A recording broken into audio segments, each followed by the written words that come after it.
Bismillahirrahmanirrahim. Assalamualaikum warahmatullahi wabarakatuh. Terima kasih, kami dari kelompok 9. Kami dapat tema model cost benefit dalam analisis kebijakan publik. Nah, untuk pengampu mata kuliah Bu Ria tentang analisis kebijakan publik, maka saya Adi Wantoro, Aris Mehakiki dan Mela Ayu Safira Devi di sini akan berdiskusi singkat tentang apa itu model cost benefit dalam analisis kebijakan publik. Demikian, semoga bisa menyimak. Ya, di sini saya akan menjelaskan tentang pengertian cost benefit dari beberapa pendapat para ahli. Yang pertama yaitu menurut Ken, cost benefit analysis merupakan analisis bisnis untuk memberikan gambaran kenapa harus memilih atau tidak memilih spesifikasi dari suatu investasi. Dan yang kedua menurut Skinner, cost benefit analysis adalah suatu teknik untuk menganalisis biaya dan manfaat yang melibatkan estimasi dan mengevaluasi dari manfaat yang terkait dengan alternatif tindakan yang akan dilakukan. Tujuan cost benefit analysis: 1. Menentukan apakah suatu proyek merupakan suatu investasi yang baik. 2. Memberikan dasar untuk membandingkan suatu proyek, termasuk membandingkan biaya total yang diharapkan dari setiap pilihan dengan total keuntungan yang diharapkan, untuk mengetahui apakah keuntungan melampaui biaya serta berapa banyak. 3. Untuk mengetahui besaran keuntungan atau kerugian serta kelayakan suatu proyek. Analisis ini memperhitungkan biaya serta manfaat yang akan diperoleh dari pelaksanaan program. Perhitungan manfaat dan biaya merupakan satu kesatuan yang tidak bisa dipisahkan. Dan manfaat cost benefit analisis adalah dapat membantu dalam proses pengambilan keputusan baik pemerintah maupun sumber dana. Dengan adanya cost benefit analisis, sumber dana dapat untuk menginvestasikan dana dalam berbagai proyek. Tujuan dilakukannya evaluasi ini adalah untuk mengetahui kinerja suatu proyek dan hasil analisis yang telah dilakukan dapat digunakan untuk perbaikan program yang selanjutnya. Kekuatan cost benefit analysis. Yang satu, sebagian dasar yang kuat guna mempengaruhi pengambilan keputusan, contohnya seperti pemerintah, swasta atau sumber dana, serta meyakinkan mereka untuk menginvestasikan dana dalam berbagai proyek. Kedua, tidak hanya membantu mengambil kebijakan untuk memilih alternatif terbaik dari pilihan yang ada, melainkan juga dapat membandingkan alternatif lainnya. Ketiga, dapat mengontrol perkembangan dari proyek yang bersangkutan pada tahun-tahun ke depan. Yang terakhir, dapat mengkuantifikasikan biaya dan manfaat yang bersifat kualitatif. Kelemahan cost benefit analysis.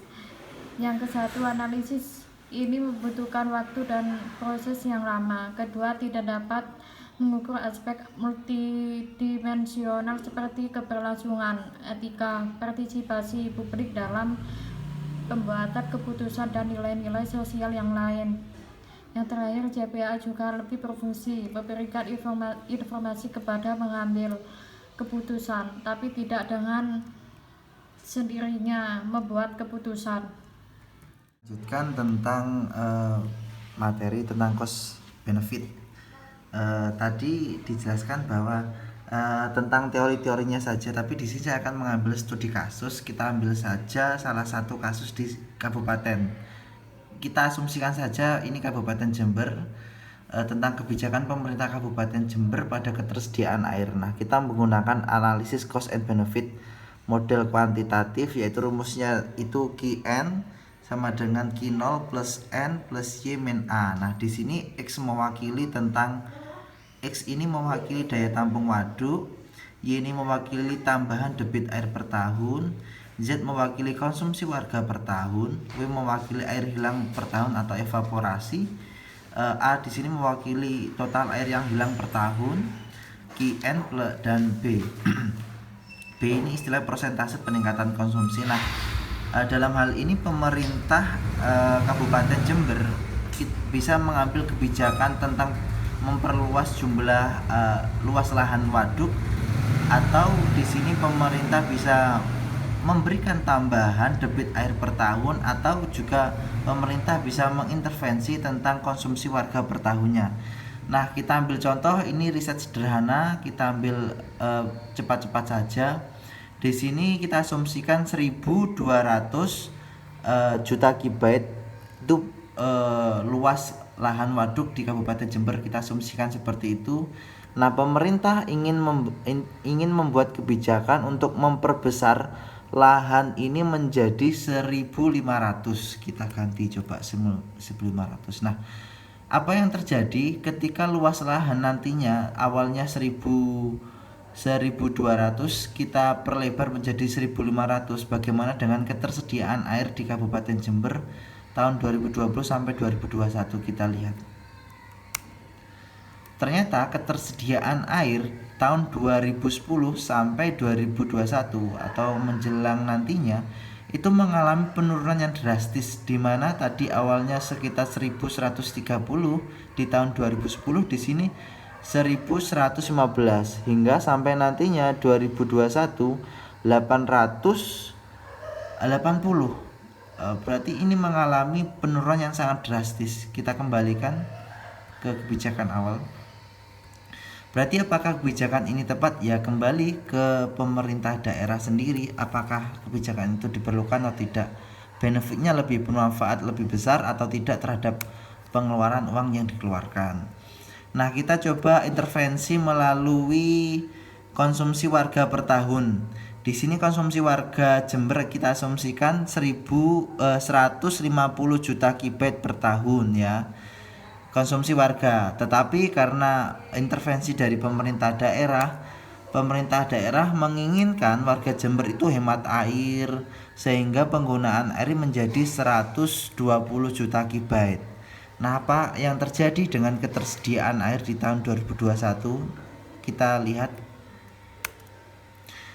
luar biasa, memang terjadi penurunan penggunaan ketersediaan menjadi meningkat tiap tahunnya ketersediaan air karena kebijakan pemerintah tersebut. Di tahun 2021 ketersediaan air menjadi 1.380 juta kubik.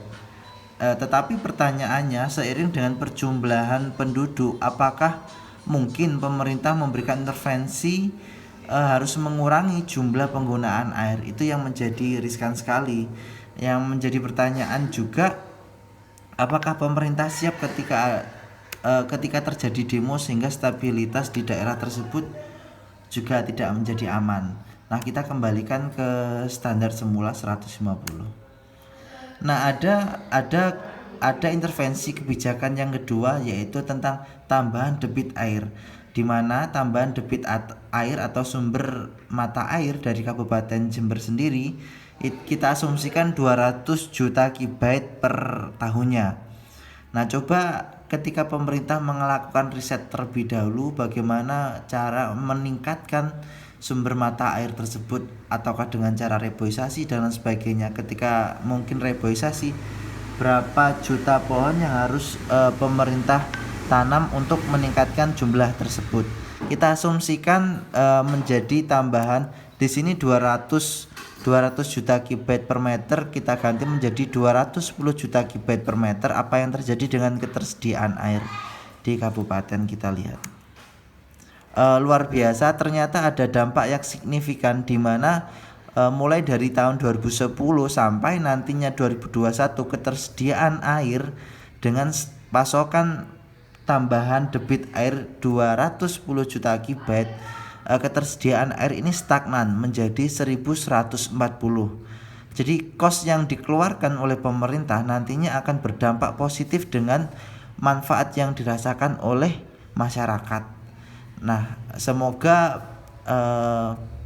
forecasting ini atau analisa riset tentang riset kecil-kecilan menggunakan algoritma matematika sederhana ini bisa bermanfaat. Ini studi kasus, kita ambil contoh kasus saja di Jember dengan perkiraan-perkiraan yang cepat-cepat. Nah, semoga bermanfaat. Bila taufiq wal hidayah. Wassalamualaikum warahmatullahi wabarakatuh.